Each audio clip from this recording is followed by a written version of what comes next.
Mahatma Gandhi fort Kochi സന്ദർശിച്ചതിന്റെ 100ാം വാർഷികം വിവിധ പരിപാടികളോടെ ആചരിച്ചു. ഗാന്ധി സ്മരണകളിരമ്പിയ പദയാത്ര എറണാകുളം ജില്ലാ കളക്ടർ ഉമേഷ് ഉദ്ഘാടനം ചെയ്തു. ഇന്നത്തെ ഈ പരിപാടിയുടെ ഓർഗനൈസേഴ്സ്, ഡിയർ ഫ്രണ്ട്സ്, സിസ്റ്റേഴ്സ്, വളരെ വളരെ സ്പെഷ്യൽ പ്രോഗ്രാമാണ് ഇത്. മഹാത്മാഗാന്ധിജിയുടെ 100th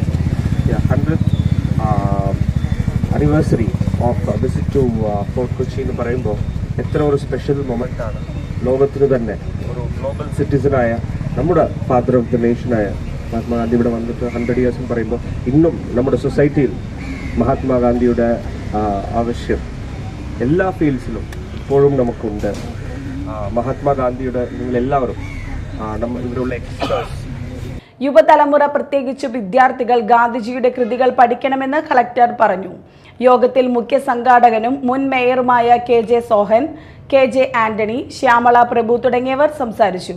ഗാന്ധിജിയുടെ രൂപസാദൃശ്യമുള്ള അമേരിക്കയിലെ കാർഡിയോളജിസ്റ്റായ GSB രാമനാഥൻ പദയാത്ര നയിച്ചപ്പോൾ അന്തരീക്ഷത്തിൽ അലയടിച്ചത് ഗാന്ധി സ്മരണകളായിരുന്നു. ബോട്ട് ജെട്ടിയിൽ നിന്നും കടപ്പുറത്തേക്ക് നീങ്ങിയ പദയാത്ര ജയിൽ ഓഫ് ഫ്രീഡം സ്ട്രഗിൾ സമാപിച്ചു. പരിപാടിയുടെ ഭാഗമായി കുട്ടികൾക്കുള്ള ചിത്രരചനാ മത്സരം, ചിത്രപ്രദർശനം, ചിത്രകലാ ക്യാമ്പ്, സർവമത പ്രാർത്ഥന, ഗാന്ധി അനുസ്മരണം, ദീപം തെളിയിക്കൽ എന്നിവയും നടന്നു.